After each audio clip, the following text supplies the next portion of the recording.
오늘 주님께서 시편의 말씀을 통해서 우리로 말씀을 나누게 하셨는데 오늘 좀 충격적인 이야기와 마주해야 됩니다.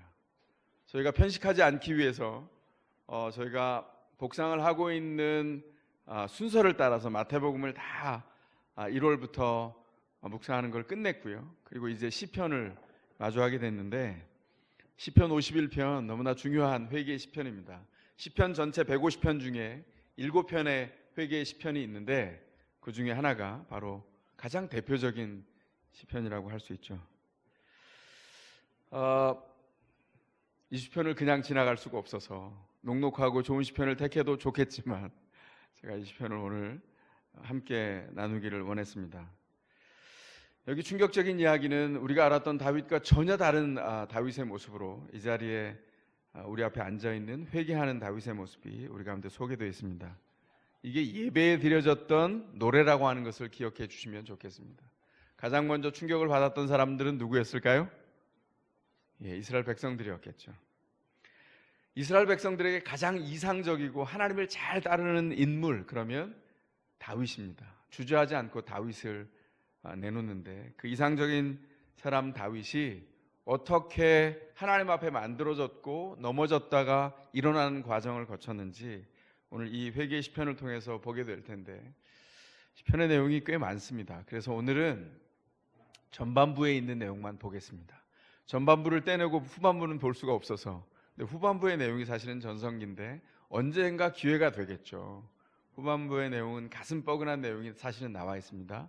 그러나 그 직전의 내용까지 우리가 좀 살펴보기를 원합니다. 그래서 오늘 다윗의 회개를 통해서 우리에게 있는 하나님과 함께 다시 일어서는 은총이 무엇인지, 하나님께서 우리에게 주시는 은혜를 확인할 수 있기를 바랍니다. 그러기 위해서 우리가 먼저 살펴볼 내용은 뭘까요? 다윗이 누군가 하는 것입니다. 다윗이 누군가 한 7가지 정도로 제가 성경에 나와 있는 것을 빠르게 한번 정리를 해보았습니다. 첫 번째로 그는 어릴 때부터 하나님의 사람이었습니다. 그는 들판에서 그 이새의 가문의 막내 아들로서 들판에서 양떼를 키우는 일을 굉장히 많이 했죠. 양떼를 키우는 동안에 맹수가 오면 막대기로, 돌멩이로, 물맷돌로 맹수를 물리쳐내고 양떼를 지키는 일들을 했습니다. 들판에서 자연에 흔들리는 바람 속에서 풀잎이 흔들리는, 그리고 초록으로 바뀌어가는 사나, 그리고 밤에 하늘에서 쏟아질 듯 하나님이 걸어놓으신 별들을 바라보면서 자연을 통해서 하나님을 헤아리고 묵상하고 기도의 사람으로, 그리고 시인의 영성을 가지고 감성을 갖추어낸 통합된 어린 시절에서 청년 시절로 들어오는 그 시절을 보냈죠. 두 번째로 그는 중심을 보시는 하나님께 발탁되었던 기름 부음 받은 왕이 되었습니다. 세 번째로 그는 거인 골리앗을 물맷돌로 무찌르고, 말도 안 되는 기적의 사건이죠. 물맷돌로 무찌르고 왕으로 기름 부음 받은 이후에도 10년 동안 광야에서 야인으로 고난의 시간들을 보내야 됐습니다. 다윗은 그래서 하나님의 부르심 안에서 고난의 훈련의 과정이 어떻게 하나님의 사람을 만들어가는지를 스스로 증명했습니다. 그래서 목숨이 위태로울 때에도 광야에서 하나님의 사람으로 하나님께 먼저 나아갔던 사람이었다. 그리고 하나님이 과연 그런 사람을 만들어서 쓰신다라고 하는 것을 온 생애로 증거했던 사람입니다. 네 번째, 그는 고난의 광야에서 예배의 사람이었습니다. 시편의 각 곳에 보면 그의 가장 믿음의 전성기가 드러나고 있는데 그때는 그가 광야에서 살았던 10년 동안의 연단의 기간이었습니다. 광야에서 사는 동안 아무것도 없는, 심지어는 먹을 것도 물도 찾을 수 없는 그 광야에서 먹지 못하고 굶주려서 헤매고 다닐 때에도 내가 하나님의 성전 안에 들어가서 주님을 예배한다고 고백합니다. 이 정도면 거의 실성한 수준입니다. 지금 아무것도 없어서 이상한 환청이나 환각에 빠진 것이 아닌가 싶을 만큼 너무나 다른 모습을 보여주는데, 아니요, 그렇지 않습니다. 그는 정말 척박한 현실 한가운데서 영적인 눈을 떠서 하나님의 현실을 바라보았던 예배의 사람이었던 거죠. 가장 어려울 때 깊이 하나님과 교제하고 대면했던 고도의 훈련 가운데서 자신을 연단시킨 하나님의 사람이었습니다. 다섯 번째, 10년의 광야 훈련을 통해서 정금처럼 만들어진 그의 특징 중에 하나가 뭐냐면 위기를 만날 때 그때마다 하나님께 먼저 연결되었던 사람이라는 거죠. 그가 원해서 왕이 됐습니까? 아닙니다. 하나님이 예언자 사무엘을 보내서 이새의 집을 방문하게 하고 맏아들부터 엘리압부터 계속 지나가게 했습니다. 아들을 다 봤습니다. 하나님이 말씀하신다. 아니다. 그런데 너희 아들 중에 기름 부으라고 했는데 아직 아니다. 예, 우리 막내가 있습니다만 다윗이 들판에서 돌아왔죠. 그리고 볼품없어 보이는 그 다윗을 기름 부어서 왕으로 삼았습니다. 다윗이 원한 게 아니에요. 그러면 하나님이 부르신 거면 좋은 일만 있어야 되지 않나요? 요즘 우리말로 하면 꽃길만 깔아놔야 되는 거 아니에요? 낭만적으로 노래를 그렇게 하대요. 꽃길만 깔아줄게요 뭐 이런 노래가 있던데, 제가 시편의 영성을 따라 멜로디는 빼고 가사만 얘기합니다. 그렇습니까? 전혀 그렇지 않았죠. 하나님이 그 부르심에 부족할까 봐 다윗을 주님이 주신 고난의 은총 안에 초청합니다. 그리고 놀라운 것은 다윗이 그 초청에 은혜에 달게 응했다는 거예요. 그리고 10년 동안 숨을 곳이 없는 광야에서 쫓겨다녔습니다. 너무 숨을 곳이 없으니까 그가 블레셋에 의탁하여 장군이 되기도 했죠. 6번째, 그는 기도의 사람이었습니다. 블레셋의 마지막에 의탁했을 때 어마어마한 위기를 만납니다. 그게 뭡니까? 블레셋이 전쟁을 일으켜서 사울 왕과 요나단이 장수로 나오는 그 전쟁에 출정하기로 한 것입니다. 그래서 다윗이 머물고 있었던 자신을 따르는 600명과 그 가족들과 한 촌락을 이루었던 그 마을을 떠나서 그 블레셋 왕이 명령한 출정의 장소로 나가죠. 그러면서 기도했습니다. 하나님, 이 일을 어떻게 하면 좋습니까? 왜냐하면 출정을 해서 블레셋의 장군으로 이스라엘과 싸운다고 하면 상상해 보십시오. 어떤 일이 벌어질까요? 그 칼을 들고 한 사람의 이스라엘 사람이라도 죽이면 그는 이스라엘의 왕이 될 자격이 없는 사람입니다. 하나님이 그걸 어떻게 하셨죠? 기도에 응답하셨어요. 그 블레셋 장수들 사이에서 의견들이 막 갈려서 서로 싸우기 시작합니다. 다윗은 믿을 수 없습니다. 아니, 그는 내가 믿을 수 있는데. 왕이 말합니다. 아니요, 믿을 수 없습니다. 그는 이 전쟁에서 빼야 합니다. 장군들이 워낙 강력하게 얘기하니까 왕이 다윗을 불러서 내가 미안한데 이번엔 좀 빠져줘야 되겠다. 그리고 다윗을 빠지게 합니다. 다윗이 그러죠. 내가 왕께 충성했는데 빠질 수 없습니다. 그 말은 정치적인 말입니다. 미안하지만 미안하네. 당신의 충성됨을 믿는데 오늘은 돌아가시게. 하나님 앞에 감사하면서 600명이 주님을 찬미하며 시글락으로 돌아왔어요. 문제는 사자피하다 곰 만난다고, 이게 성경의 격언이죠.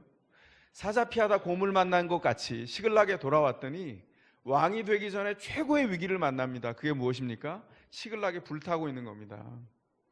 가족들은, 아내와 자녀들은 다 포로가 되어서 노예로 아말렉이 공격해 와서 다 끌고 간 후였고, 마을은 불을 질러서 마을은 초토화가 됐습니다. 함께 따라갔던 600명이 다 옷을 찢었습니다. 우와, 비명을 지르는 거죠. 가족들이 죽었는지 살았는지 알 수 없고 마을은 다 불타고 처참한 광경이 벌어졌으니까 그들이 다 소리를 내어서 600명이 돌을 들고 그 자리에서 다윗을 직결 처형을 하자는 이야기까지 나왔어요. 그때 다윗이 어떻게 합니까? 다윗이 하나님 앞에 기도합니다. 사무엘상 30장 6절입니다. 다윗은 큰 공경에 빠졌다. 그러나 다윗은 자기가 믿는 주 하나님을 더욱 굳게 의지하였다. 이렇게 표현하고 있습니다. 잘 감이 안 오죠? 옛날 우리 개역개정 성경에 이렇게 되어 있습니다. 다윗이 크게 군급하였으나 하나님을 의지하여 기도하였다. 이렇게 말합니다. 그는 큰 위기 가운데 빠졌어요. 그런데 마음을 가다듬고 기도한 다음에 부하들을 다시 한번 추스린 다음에 무장을 하고 한 걸음에 달려갑니다. 쉬지 않고.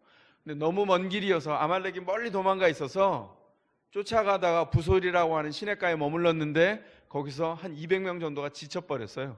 200명을 거기다 쉬도록 떨구어 놓고 400명을 데리고 마저 추적해 갑니다.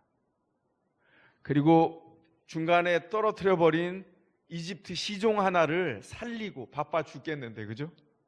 살리고 먹을 것을 주어서 의식을 차리게 한 다음에 아말렉이 간 곳을 알게 되죠. 그리고 쉬고 있는 진영을 들이닥쳐서 습격해서 아말렉을 진멸시키고 거기 포로로 잡혀갔던 아내와 자녀들을 다 데리고 모든 재산을 전리품으로 빼앗아서 돌아오죠. 근데 부솔 시내가에 돌아왔을 때 문제가 생겼어요. 전쟁에서 이겼는데 참전했던 400명과 남겨있던 200명이 서로 다툽니다. 그때 다윗이 어떻게 하죠? 기가 막힌 일을 합니다. 아니, 우리가 다 공동체의 식구다. 마음으로 참여했던, 직접 참여했던 우리는 한 가족이다. 그러므로 이 전리품은 똑같이 나눈다. 그래서 뭐라고 말하냐면 사무엘상 30장 25절에 이렇게 말합니다. 다윗이 이때에 이스라엘에서 정한 것이 규례가 되어서 그때부터 오늘날까지 지켜지고 있다. 다윗이 위기 가운데서 정금과 같이 그의 영성이 다루어졌습니다. 어느 정도였냐면 그가 정신을 통해서 통합된 것으로 사람들에게 이야기할 때 그것 자체가 이스라엘의 율법과 맞먹을 만큼 권위가 있는 그런 놀라운 지도자로 영성을 가지고 세워졌다는 거죠. 7번째, 다윗은 왕이 되어서 함께 하시는 하나님을 증거합니다. 남유다의 역사서라고 할 수 있는 역대기에 보면 역대상에 하나님의 일하심이 쭉 나오다가 11장에 다윗 왕가의 시작이 나옵니다. 그런데 그 사이에 10장에 사울 왕가가 패망한 원인을 기록하고 있어요. 근데 역대상 10장에 보면 뭐라고 얘기하고 있냐면 바로 아까 시글락에서 출정했던 그 전쟁에서 이스라엘이 패배하고 다윗 왕가가 망하고 요나단과 사울이 현장에서 전사합니다. 그 일을 뭐라고 기록하고 있냐면 블레셋에 패해서 졌다, 왕가가 무너졌다 이렇게 기록하지 않습니다. 사울은 여호와께 범죄했으므로 망하게 되었다고 기록하고 있어요. 그리고 11장으로 넘어오면 다윗이 어떻게 하나님 앞에 왕으로 섰는지를 이야기합니다.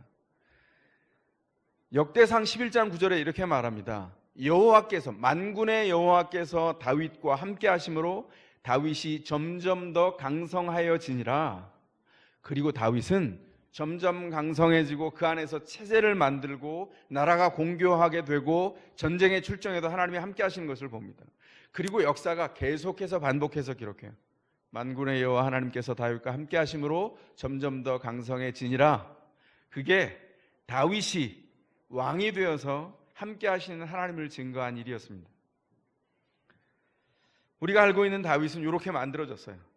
하나하나 하나님의 손으로 빚어졌습니다. 하나님이 아니고서는 다윗의 인생을 설명할 수가 없어요. 그런데 오늘 본문에 보면 다윗의 인생이 바닥으로 추락한 것을 봅니다. 죄를 범한 것이죠. 시편 51편의 역사적인 상황이 사무엘하 11장 12장에 기록되어 있는데 다윗이 그 이전까지 모든 전쟁에 선봉에 서서 출정을 했습니다. 이스라엘이 강성했고 주변의 국가들은 이스라엘에 함께 하시는 하나님의 권위와 그 일을 인해서 두려워했죠. 그 즈음에 이웃 국가인 암몬이라고 하는 국가의 국왕이 죽었어요.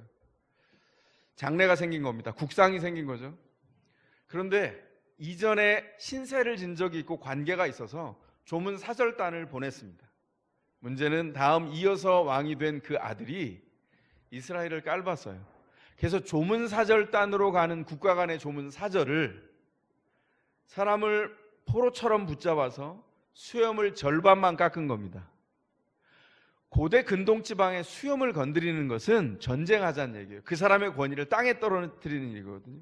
수염을 절반만 깎고 옷을 가슴을 도려내고 엉덩이를 팠어요. 바닥까지 떨어뜨려서 수치를 준 것입니다. 당시의 국제관례법상으로도 이건 불법이에요. 이건 뭐죠? 선전포고입니다. 그래서 다윗이 어떻게 하냐면 그렇게 수치를 당하고 돌아온 조문 사절단을 예루살렘으로 들이지 않아요.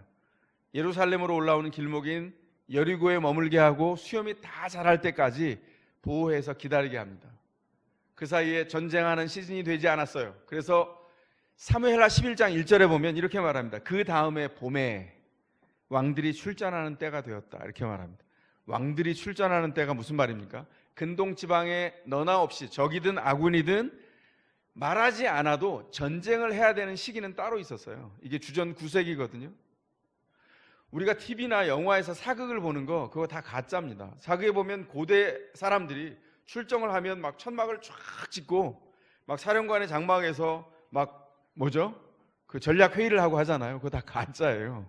역사의 기록을 통해서 보면 주전 9세기에 동양이나 서양이나 할 것 없이 전쟁은 날씨 좋은 날 이루어졌어요. 비가 오는 우기에는 전쟁을 할 수 없습니다. 왜 그렇죠? 그때 출정을 하면 사령관 한 사람 정도의 막사가 있고 나머지는 다 들판에서 잠이 들어야 돼요. 이슬을 맞고 비가 오는 날은 비를 맞아야 되는데 비를 맞고 자면 병에 걸릴 뿐만 아니라 전염병이 돌아서 전쟁에서 죽는 것이 아니라 전염병으로 죽는 거예요. 그래서 보면 역사의 이전의 기록들을 보면 아, 오늘은 행운이다. 내가 수레 밑에서 잠들었다. 이렇게 말합니다. 그런 역사의 기록들이 있어요. 그래서 우기가 다 지나서 봄이 되어서 건기로 시작되자마자 이제는 출전할 때가 되었던 거죠. 문제는 출전할 때가 되었는데 다윗은 왕궁의 옥상 정원을 거닐고 있어요. 아, 우리가 아는 다윗과 조금 달라졌죠? 어떻게 달라졌습니까? 전쟁을 하러 요압을 사령관으로 해서 보내놓고 본인은 쉬고 있는 거예요. 전쟁이 치열하게 벌어졌습니다. 암몬으로 진격해 들어가서 요압이 이끄는 군대가 그 암몬의 수도인 라빠를 포위하고 이제 전투를 준비해 가고 있습니다. 그 보고를 듣습니다. 그런데 대조적으로 다윗은 예루살렘에 머물고 있다, 그렇게 보고합니다. 여기가 이야기의 시작점입니다. 이 전쟁의 와중에 다윗은 어느 날 느지막한 저녁에 낮잠이 들었다가 깨어났어요. 깨어난 그 시점은 언제냐면 우리 성경에 저녁이라고 돼 있는데 그 성경이 그 단어가 자세히 보면 저녁이 아니라 해질녘이에요. 선셋의 시간, 해가 지는 뉘엿뉘엿 넘어가는 온 세계가 석양으로 붉게 물들이는 시간, 그 시간에 느지막이 깨어났습니다. 너무 상쾌한 겁니다. 그리고 나와서 그 피곤이 완전히 가신 몸을 이끌고 옥상의 정원을 탁 튄 시야를 바라보면서 걷고 있습니다. 햇살은 붉게 물들어서 자신과 모든 사물을 붉게 물들이는 시간이에요. 그때 사방을 돌아보다가 그 석양의 붉은 빛이 물들이는 한 아름다운 여인의 몸을 발견했어요. 그리고 그를 주목해서 쳐다봅니다. 목욕하고 있는 여인이 눈에 들어왔어요.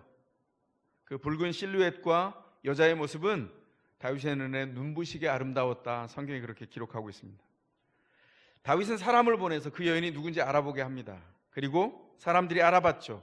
보고를 합니다. 그 여인은 햇사람 우리아의 아내 밧세바입니다. 그러나 다윗의 마음은 멈추지 않았습니다. 부하들을 보내서 그 여인을 왕궁으로 데려오게 하죠. 밧세바가 왕궁에 도착하자마자 다윗은 그 여인과 동침을 합니다. 요즘 말로 하면 위력에 의한 성폭력을 행사한 거죠. 다윗이 왜 그렇게 했을까요? 다윗 안에 일방적인 낭만과 욕정에 사로잡혀서 범죄를 한 것입니다. 요즘 젊은이들을 보면 굉장히 염려되는 부분이 있어요. 사랑을 낭만과 등식으로 놓습니다. 낭만적인 것이어야 사랑이라고 생각해요. 저는 그것은 굉장히 염려스러운 부분이라고 생각이 됩니다. 낭만은 가짜입니다. 왜냐하면 그 얼마 가지 않아요. 낭만은 사랑이 아니기 때문이죠. 낭만이 쉽게 욕정으로 변합니다. 다윗은 밧세바를 범한 이후에 자신을 돌아보지 않습니다. 하나님 앞에서 자기를 돌아보지 않습니다. 아까 요약했던 다윗의 생애 안에 그 7가지로 요약된 다윗 안에 피할 수 없이 하나님으로 인해서밖에 설명되지 않는 그 생애가 하나님의 인도하심의 손에 의해서 빚어진 그 다윗의 모습이 이 사건 어디에도 발견되지 않는다는 거죠. 다윗은 중심을 하나님께 드리지 않았고 하나님을 향했던 그 예배는 중단되었습니다. 더 이상 기도하지 않았습니다. 스스로 판단하는 자로 전락되어 버렸습니다. 다윗은 마치 뿌리가 잘려져 나간 꽃처럼 하나님과 연결이 끊어졌습니다. 그리고 철저히 스스로 생각합니다. 하나님과 떨어져 나간 사람이 할 수 있는 가장 중대한 일이 뭐죠? 범죄입니다. 그는 하나님과 떨어져 나가서 자기 인생을 치밀하게 돌아보았던 훈련된 마음을 하나님과 연결이 끊어지자마자 하나님과 가장 멀리 있는 완전한 범죄를 위해서 치밀했던 훈련된 마음을 범죄를 위해서 사용합니다. 어떻게 할까요? 다윗은 전쟁터에 있던 밧세바의 남편 우리아를 부릅니다. 예루살렘으로 불러서 포상의 호가를 줘요. 그리고 칭찬을 한 다음에 그 아내 밧세바와 동침하게 하죠. 이유가 뭡니까? 그 밧세바를 임신시켰거든요. 그래서 그것을 무마하기 위한 것이었습니다. 놀라운 일은 우리아가 들어갈 때 정보원들을 딸려서 우리아가 어떻게 하는지를 치밀하게 살폈어요. 돌아와서 보고했습니다. 임금님, 집에 들어가지 않았습니다. 어디서 잤는데 왕궁의 문간에서 다른 신하들과 함께 이슬을 맞이하며 거기서 잠들었습니다. 왜요? 지금 전쟁터에서 다 그렇게 하고 있거든요. 그래서 다윗이 급한 마음에 우리아를 다시 왕궁으로 불렀어요. 그리고 이렇게 얘기합니다. 너는 이제 막 전쟁에서 돌아와서 고단한 여정을 끝내고 돌아왔는데 왜 집에 들어가지 않고 밖에서 자느냐? 그렇게 물었더니 우리아가 이렇게 대답합니다. 언약궤가 이스라엘과 유다의 군세들과 바깥 장막에 있고 저의 주인인 사령관 요압 장군과 동료들이 바깥에서 들판에서 고생을 하고 있습니다. 그런데 제가 어떻게 집에 들어가서 먹고 마시면서 아내와 함께 즐길 수가 있겠습니까? 결코 그럴 수 없습니다. 놀랍지 않습니까? 우리아는 이방 사람입니다. 햇사람이라고 말합니다. 그런데 고백을 보면 이스라엘 전체 중에서 이런 이스라엘 사람이 없다 싶을 만큼 헌신된 이스라엘 사람의 고백을 하고 있어요. 머릿속에만 있는 것이 아니라 그 생애와 목숨을 들여서 하나님 앞에서 헌신하고 있는 겁니다. 누가 이렇게 가르쳤죠? 다윗이 가르쳤습니다. 누가 그를 훈련시켰습니까? 다윗이 그 영성을 통해서 이런 위대한 군사를 훈련시켰습니다. 그런데 다윗은 끝끝내 그 범죄가 실패하니까 완전 범죄를 꾸미기 위해서 요압에게 편지를 써서 보내죠. 어떻게 하라고요? 전선에서 가장 치열한 전투에 최전방에 세워서 죽이라는 겁니다. 그리고 어떤 일이 벌어졌죠? 암호를 짰어요. 전령을 통해서 최전방에서 성벽 가까이에서 전투하다가 병사들이 죽었습니다. 그 중에 우리아도 있습니다. 이렇게 편지가 오면 장군에게 가서 전해라. 염려하지 말라고. 칼은 이 사람도 죽이고 저 사람도 죽인다. 아군도 죽이고 적군도 죽인다. 이 이야기를 들으면 오케이, 잘했네, 죽었구나, 완전 범죄 끝, 이렇게 하기로 짠 거죠. 어떻게 됐죠? 현실 안에서 실제로 일어났어요. 보고를 받고 아니 어떻게 그렇게 어리석게 성벽 가까이 갔느냐, 자기가 시켜놓고. 그리고 그 가운데 우리아도 죽었다는 소식을 들은 다음에 가서 전해라, 염려하지 말라고. 칼은 원래 전쟁에서 아군도 죽이고 적군도 죽이는 거야. 그리고는 우리아가 선봉에 서서 싸우다 죽은 거죠. 역설적인 비극이 바로 이거예요. 우리아는 이방인입니다. 그런데 이스라엘 사람처럼 헌신했어요. 다윗은 이스라엘 중에서도 왕입니다. 그런데 여기서는 이방 사람 중에 가장 극악한 이방 사람처럼 행동하고 있습니다. 다윗은 범죄했습니다. 가정에 있는 여인을 탐했고 돌이키지 않고 그 남편까지 죽였어요. 한 가정을 완전히 파괴한 것입니다. 다윗은 그리고 완전 범죄를 꿈꿨고 완전 범죄를 이루었다고 생각했어요. 그는 자기 손으로 우리아를 죽이지 않았습니다. 그러나 누구보다도 잔인하게 자기 손으로 우리아를 죽인 것이죠. 중심을 하나님께 드렸던 다윗은 자기 중심을 다해 자신의 죄악을 덮으려고 했습니다. 그런데 아시는 분이 계시죠? 누구죠? 하나님이십니다. 하나님이 그것을 아시고 예언자 나단을 다윗에게 보냈습니다. 성경에 있는 이야기를 소개하겠습니다. 나단이 다윗에게 와서 이렇게 말합니다. 한 성읍에 두 사람이 있는데 한 사람은 부유하고 다른 한 사람은 너무 가난했습니다. 부자는 양떼와 소떼가 많았지만 가난한 사람은 자기가 사서 기르고 있는 암양 새끼 한 마리밖에 없습니다. 그 양은 그 가난한 사람과 그의 자녀들과 함께 한 가족처럼 살았습니다. 밥을 먹을 때 그의 그릇에서 밥을 먹었고 한 침대에 누이고 잠을 재웠습니다. 그에게 그 암양 새끼는 딸과 같은 존재였습니다. 그러던 어느 날 한 나그네가 부자의 집에 손님으로 왔어요. 그런데 부자는 자기 소떼와 양떼에서 꺼내서 손님에게 식사를 대접하고 싶지 않았습니다. 그래서 부자는 그 인색한 마음에 옆집에 있는 가난한 사람의 그 암양 새끼를 뺏어서 죽여서 대접을 했습니다. 여기까지 얘기를 듣고 난 다음에 다윗이 분노해서 일어났죠. 그리고 얘기합니다. 나단에게 이렇게 얘기했어요. 참으로 내가 살아계신 하나님의 이름으로 맹세하는데 그 사람은 죽어 마땅한 사람입니다. 사형을 시켜야 합니다. 그리고 그는 사형을 시키고 그가 손해를 일으킨 암양 새끼는 4배로 갚아야 되는 거죠. 율법에 나와 있는 율법 조항을 들고 얘기하는 거죠. 다윗은 지금 율법을 가장 잘 아는 사람처럼 말을 하고 있어요. 율법을 주신 하나님 앞에서 율법을 범한 사람인데 완전 범죄를 했기 때문에 잘 숨겼다고 생각한 것이죠. 그 말을 들은 나단이 이렇게 말합니다. 왕이시여, 당신이 바로 그 사람입니다. 그리고 당신에게 하나님이 말씀합니다. 네가 어찌하여 하나님의 말씀을 업신여기고 큰 악을 행하였느냐. 그때 예언자 나단을 통해서 다윗이 갑자기 정신이 들었어요. 내가 지금 어디 와 있지? 영적인 치매 상태에서 정신이 돌아온 사람처럼 당황하며 허둥지둥하면서 자기를 돌아보았습니다. 너무나 멀리 나와 있는 자신을 발견했습니다. 하나님과 끊어져 있는 자신의 비참한 존재를 발견하게 된 것입니다. 자기의 입에서 방금 말했던 것처럼 죽어 마땅한 사람은 바로 당신이었던 거죠. 큰 죄를 지었다는 것을 발견했어요.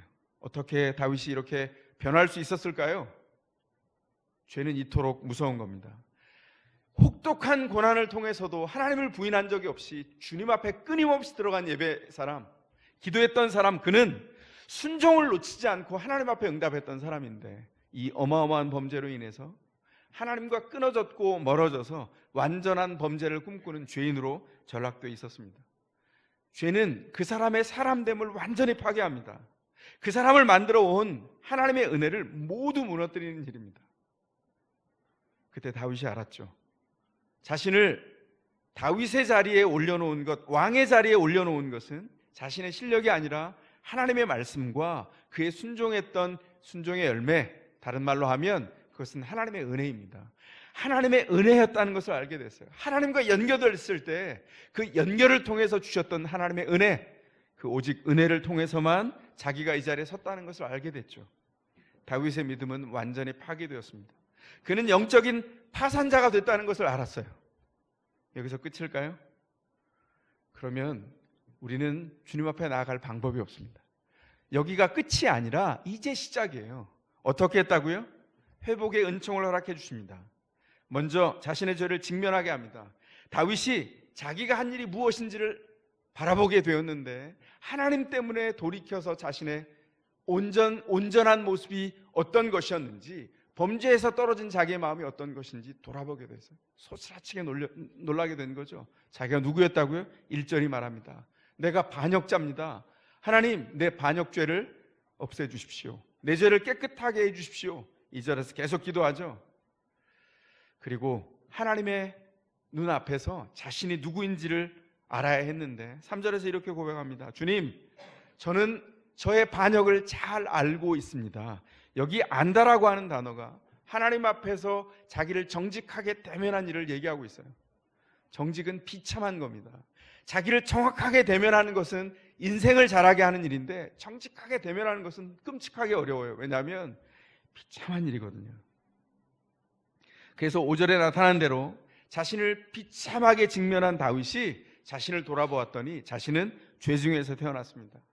자기가 근본적으로 죄인이라는 걸 알았어요. 이게 어떤 말입니까? 하나님과 떨어져 있을 때 사람은 죄인 그 이상도 이하도 아니에요. 죄인 이것 외에는 정체성이 다른 게 없다는 것을 발견했죠.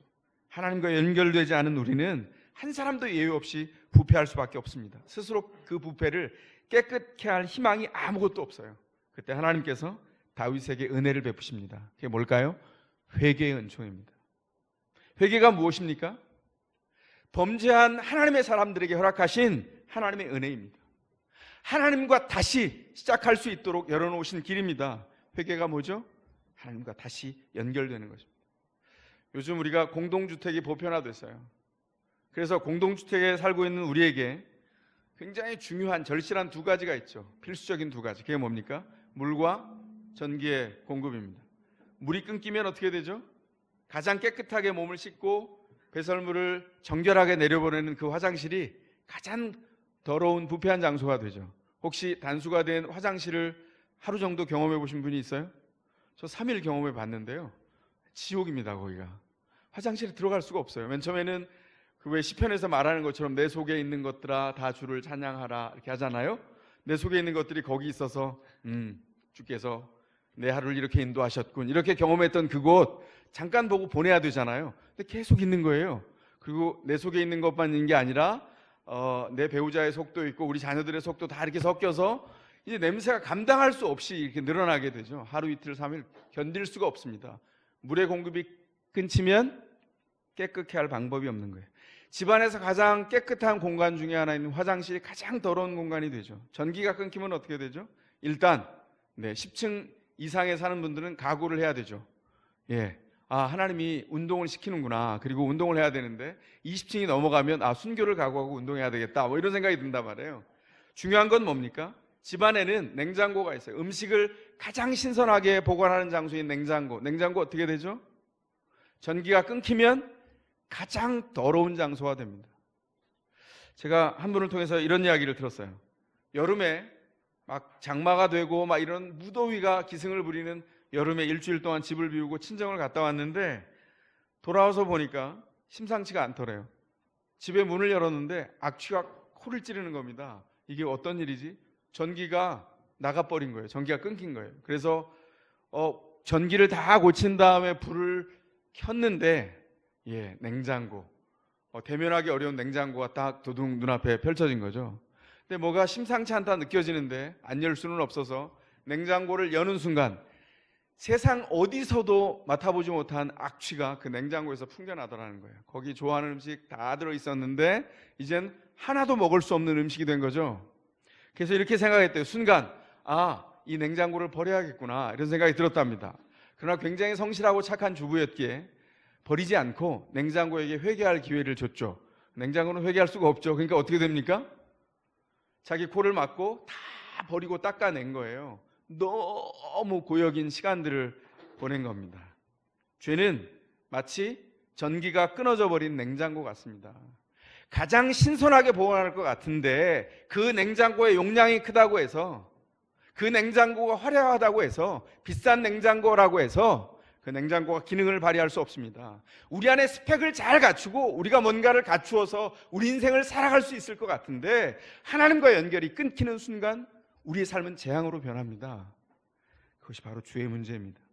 하나님과 다시 연결하기 전에는 우리의 삶에는 희망의 어떤 부분도 발견하기 어렵습니다. 그래서 다윗은 하나님께로 나아갑니다. 4절에서 이렇게 말합니다. 하나님, 오직 주님께만 나는 죄를 지었습니다. 이게 무슨 말입니까? 우리아와 밧세바에게 지은 범죄가 없다는 것입니까? 이스라엘 백성에게 지은 범죄가 없다는 걸까요? 그게 아니라 모든 것을 통치하시는 하나님으로부터만 죄를 판단받을 수밖에 없기 때문에 하나님의 기준으로 벌을 제가 달게 받겠습니다. 이렇게 말하는 겁니다. 다윗은 자기 생애를 통해서 그 벌을 너무 달게 받았어요. 압살롬에게 쫓겨갔죠. 그리고 그 안에 형제들이 서로 싸워서 죽이는 일도 있었고, 압살롬에 쫓겨갈 때 정말 티끌을 차고 따라오는 자들을 부하들이 칼을 빼서 죽이려고 하는데 말리죠. 그만둬라. 저 사람이 저렇게 하는 게 아니라 하나님이 내 잘못을 질책하고 있는 거다. 그리고 묵묵히 그 길을 걸어가요. 그리고 반역한 압살롬을 죽이지 말라고 신신당부하는데 압살롬을 죽이죠. 그리고 그 압살롬의 죽음의 소식을 듣고 창자가 끊어지듯 우는 아버지 다윗의 모습이 성경에 고스란히 기록되어 있습니다. 차라리 내가 죽을 건데. 왜죠? 자신의 범죄 때문에 이 일이 벌어졌다는 것을 아는 것이죠. 그가 회복되었지만 그의 죄가로 인해서 계속 감당해야 될 것들이 가문 안에 남아있는 것을 달게 받았습니다. 그리고 그의 말년은 하나님 앞에 어떻게 순전하게 살아야 되나, 주님과 연결되어서 주님의 은혜를 끌어내는 생애였습니다. 하나님과 다시 연결되어서 회개를 통해서 하나님과 다시 하나님을 알게 되는 역사 가운데 나아갑니다. 아까 소개해드린 대로 3절에 자신을 알고, 이 안다라고 하는 동사가 야다거든요. 히브리어에. 이건 알아두셔야 돼요. 야다라는 동사는 그림을 가지고 있거든요. 이건 가만히 있지 않고 내가 알고 있는 대상을 향해서 인격적으로 나아가서 연결되는 역동적인 그림을 가진 동사입니다. 그가 죄를 알고 고백했더니 6절의 선물이 주어졌어요. 6절이 뭐라고 말합니까? 다윗 마음의 깊은 곳에 주님이 지혜를 가르쳐 주셨습니다. 이렇게 말합니다. 근데 번역이 조금 다르게 돼야 돼요. 가르쳐 주셨다라고 하는 가르치다는 단어가 원래 성경에 야다, 알다로 돼 있어요. 하나님이 지혜를 알게 하셨습니다. 이렇게 번역돼야 되는 동사입니다. 죄를 알고 주님 앞에 나아갔더니 하나님께서 자신을, 주님을 알도록 연결시켜 주시는 은혜 자리까지 인도해 주셨어요. 그게 하나님의 지혜입니다. 하나님과 연결되어서 주님을 통해서 자기 인생을 돌아보는 것, 하나님과 다시 인격적으로 연결되는 것이 아는 것입니다. 하나님께서 그렇게 만들어 주셨어요. 다윗이 회개했을 때 놀라운 일이 벌어졌죠. 그게 뭡니까? 죄가 발각되면 너무나 공포스럽고 무서울 것 같았는데, 그래서 하나님과 끊겨진 채로 나 혼자 슬퍼하고 나 혼자 걱정하고 나 혼자 절망하다가 나 혼자 문제를 해결하기 위해서 완전 범죄를 꿈꿨는데 이게 다 헛된 생각이라는 것을 다윗이 발견하게 됐어요. 어떻게 이런 변화가 생겼죠? 하나님이 다시 연결해 주셨기 때문입니다. 하나님과 다시 연결될 때 이 변화가 일어납니다. 그래서 회개는 하나님 앞에서 슬퍼하고 하나님 앞에서 절망하도록 마음을 돌이켜내는 일입니다. 다시 하나님과 절망하는 것이 유일한 희망이에요. 그걸 믿음이라고 말합니다. 다시 하나님과 슬퍼하는 것이 궁극적으로 기쁨을 허락해 줍니다. 문제가 뭐죠? 하나님의 은혜를 통해서 우리를 이끌어서 회개하게 하고 주님과 연결시키면 우리의 생각이 바뀝니다. 이게 복이에요. 하나님이 그 복으로 우리를 인도해 가신다고 말씀합니다. 지난 한 주간 동안 프레어나인이 진행되는 동안에 우리 성도들 가정에 이런저런 변화가 있었는데 그 중에 한 가정에 있었던 일을 제가 나눴으면 합니다. 그 가정에 초등학교를 아직 가지 않은 어린 자녀가 있는데 평소 자신의 꿈을 당당하게 얘기했대요. 뭘까요? 부자가 될 거야, 이렇게 얘기했답니다. 어떻게 들리십니까? 이 당돌한데 이 녀석 기쁨도 있고 염려도 있겠죠. 하여간 어쨌든 부자가 될 거야, 이렇게 말하고 다닌 아이였어요. 그런데 지난 월요일 날 프레어나인을 시작하는 첫날 가족들이 다 둘러앉아서 약속의 말씀을 큰 소리로 함께 읽었답니다. 고린도후서 4장 7절, 우리는 이 보물을 질그릇에 간직하고 있습니다. 이 엄청난 능력은 하나님에게서 나는 것이지 우리에게서 나는 것이 아닙니다. 고린도후서 4장 7절, 아멘. 그랬는데 이 어린 자녀가 갑자기 이렇게 얘기를 하더랍니다. 나는 부자다, 이렇게 얘기를 했대요. 여러분 어떻게 이해가 되셨어요? 이 어린 자녀가 고린도후서 4장 7절을 읽고 난 다음에 자신에게 예수라고 하는 보석이 있어서 부자라고 선언을 해버린 거예요. 제가 이 이야기를 전해 듣는데 콧등이 시큰해졌습니다. 그리고 갑자기 번개처럼 제 생각이 확 돌아갔어요. 이 아이의 10년 후와 20년 후와 30년 후가 그려지는 겁니다. 미래를 하나님께서 세워가시겠구나. 그리고 기도가 됐어요, 절로. 하나님, 우리 믿음의 다음 세대가 모두 부자가 되게 해주세요. 질그릇 안에 보석이신 예수를 모심으로써 모두가 부자로 설 수 있도록 인도해 주세요. 이 부자들이 있다면 세상은 이 믿음의 세대를 감당할 수 없을 거예요. 믿습니까? 저희가 이 일을 위해서 교회를 행진해 가고 이 일을 위해서 공동체를 구성해 갑니다. 우린 다 실력차가 있어요. 우린 다 선자리가 다릅니다. 어리다고 무시하지 않고 더 자랐다고 그 일을 통해서 질시하지 않아요. 왜요? 우리가 서로 도와서 있는 자리에서 하나님의 은혜를 발견하도록 세워가기 위해서 하나님이 기다리는데 누가 뭐라고 그 사람을 손가락질 하겠습니까? 하나님이 세우셨는데 누가 뭐라고 그 사람을 정죄하고 질시하겠습니까? 중요한 것은 스스로 분투해야 되는 거예요. 우리 더샘물교회가 영성으로 기도할 때 왜 프레어나인을 강조할까요? 일상의 현장에서 기도하는 것입니다. 그 기도의 영성이 자녀들과 연결되어서 흘러가기까지 언약의 가족인 것을 확인하라는 거예요. 프레어나인을 하면서 성구를 외우죠. 선언해요. 그 다음에 외우게 되거든요. 그동안에 뭘 하죠? 외치는 동안에 뼈가 울려서 호모큐라스, 낭독하는 인간. 하나님 앞에 이 낭독할 때 이 뼈들이 막 이렇게 막 소성해서 하나님을 찬미하게 된다는 거예요. 그리고 각인됩니다. 내 생에 그런 일이 있었지. 하나님과 선택해서 하나님의 약속을 담아냈던 그 어마어마한 박물관, 하나님께서 그 일을 우리 어린 자녀에게도 담아주셔서 세웠다는 것이 얼마나 감사한지 모릅니다. 사랑하는 교회 여러분, 여러분께 도전합니다. 여러분은 회개하셨습니까? 평소에 제가 회개할 게 뭐가 있습니까? 교회 잘 다니고 잘 생활하고 있는데 혹시 회개할 게 없다고 생각이 되세요? 혹시 이런 질문을 던지면 어떨까요? 하나님 없이 기뻐하고 내 마음대로 슬퍼하고 내가 결정해서 절망한 적 있으세요? 그것을 고치지 않았다면 회개해야 됩니다. 이 경우에 한 가지라도 해당된다면 하나님과의 연결이 끊어진 상태라는 거죠. 어떻게 해야 될까요? 하나님과 다시 연결되어서 하나님의 통치를 다시 누리고 세워져야 합니다. 저도 저녁마다 하나님의 말씀을 붙들고 복상합니다. 왜 그 일을 할까요? 성경 지식은 죄송하지만 많이 알고 있어요. 공부했고요. 열정을 다해서 진짜 시간을 다해서 봤거든요. 아무 상관없어요. 제 인격이 성장하는 데 있어서. 내가 아는 성경이지만 또 붙들고 주님 앞에 나아갑니다. 왜냐하면 어린아이처럼 내가 주님의 양식을 먹지 않으면 내가 죽는다는 걸 알고 있거든요. 내가 오늘 잘하지 않으면, 오늘 주님께서 주신 이러한 양식을 먹지 않으면 설 수 없다는 것을 알아요. 10년 전에 만들어 놓은 것, 5년 전에 만들어 놓은 것, 어제 만들어 놓은 것 아무 소용없다는 것 제가 압니다. 그걸 자랑하다가 다윗이 이렇게 넘어진 겁니다. 회개의 은총을 다시 허락해 주시죠. 뭘 해야 될까요? 오늘 일용할 양식을 달라고 기도할 때 일용할 은혜를 달라고 기도하고 일용할 지혜를 달라고 기도하고, 오늘 주님, 제가 주님을 알게 해주세요. 오늘 주님을 아는 분량만큼 알게 해주세요. 그리고 기도하게 해주세요. 무릎 꿇어 경배하게 해주세요. 보이지 않는 곳에서 우리의 일상이 진행될 때 우리 자녀들은 몸부림치는 우리 부모의 등을 볼 겁니다. 그리고 아이들이 그렇게 자라갈 거예요. 우리 부모님 등을 보니까 말이 아니라 삶을 통해서 저렇게 사셨지.